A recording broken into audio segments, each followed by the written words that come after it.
I want The Matrix 5 less than I wanted Resurrections, and I didn't want Resurrections at all. The Matrix franchise is set to expand the franchise even further with The Matrix 5, but I can't help the feeling that every new entry dilutes the series to the point of being unrecognizable. The original The Matrix movie transcends genre and rapidly became one of the most thought-provoking and impactful films of all time. More than simply being a cool and slick action flick, the movie had depth, with an exploration into the human condition, reality, and the dangers of over-reliance on technology. And in the course of just one movie, it cemented itself into the social tapestry. The Matrix has literally contributed to language, and it launched an already successful Keanu Reeves into a whole new era in his career, as the actor took on bigger and more intense action roles. It also took the Wachowskis out of obscurity and made the filmmaking duo into a global sensation. Today, The Matrix, a movie that originally premiered in 1999, continues to hold up, both because of the quality graphics and the story that has only become more and more prescient as time has gone by.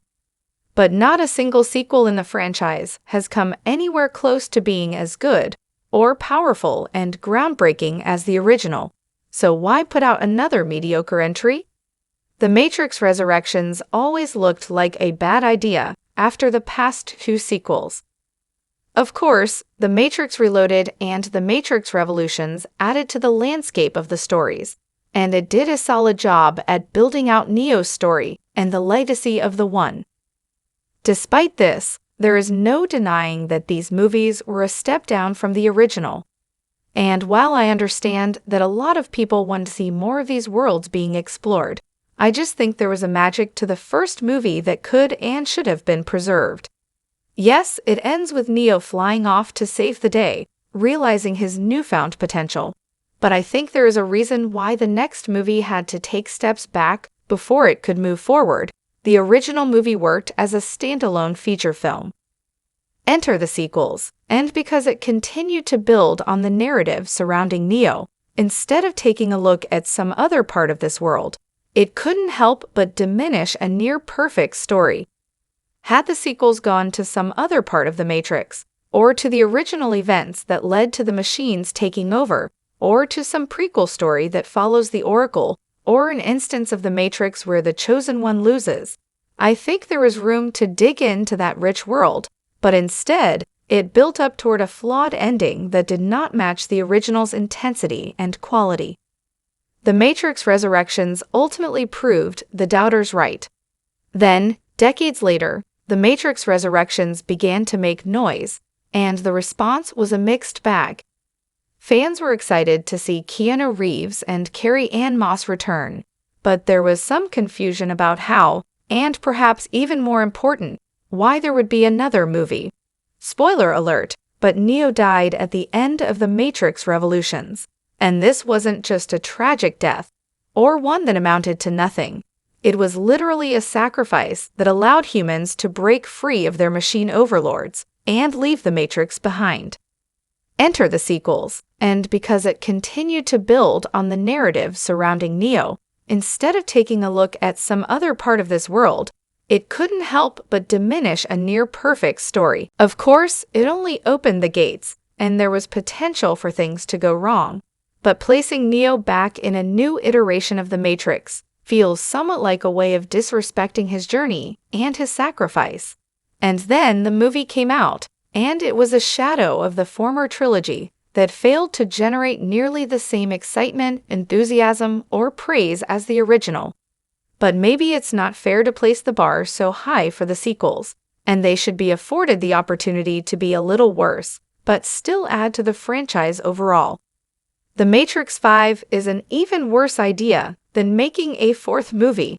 Unfortunately, even if that's true, it feels desperate and bizarre to milk this franchise for everything it's worth after the reaction that The Matrix Resurrections generated.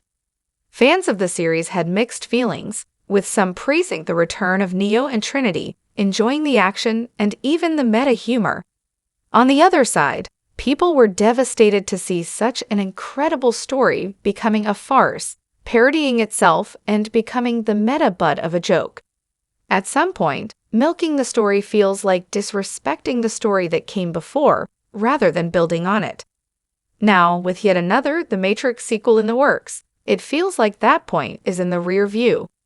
There is some degree of hope that it can shift away from the central Neo/Agent Smith narrative and do something new with this world, thanks to Drew Goddard stepping in as the writer and director, but it also feels like it's too little too late. The Matrix had its time to shine, and the sequels have continually tarnished the reputation that the original movie held. All things considered, I just do not want to see this story get butchered, ravaged, and violated any further with needless repetition and half-baked ideas. Maybe it's time to accept The Matrix never needed sequels. The Matrix introduced the world to a rich and expansive new reality hidden beneath a dark, murky lie. The collision between this world, where machines harvested the energy and life force of humans, and the false reality where humans believed they were the ones in control, made for an epic sci-fi story that immediately lit imaginations on fire. It also lent itself to more storytelling, with diverse branches to follow, including the Neo storyline, and several spin-off narratives that take place in the world around these machines, and how it all came to be. But having watched the first movie, and seeing the perfect ending that movie has, as Neo accepts and embraces his destiny, it makes me nostalgic for a time when that was the end of the story. Yes, spin-offs like the Animatrix work to build on the wider world, but as far as the Neo storyline goes, it would have been perfectly fine to conclude his narrative in the original and let him do his thing in the background. The continued release of sequels, trying to juice out a few more drops of the story, feels tired and unwelcome, and it leaves me with no excitement at all for The Matrix 5.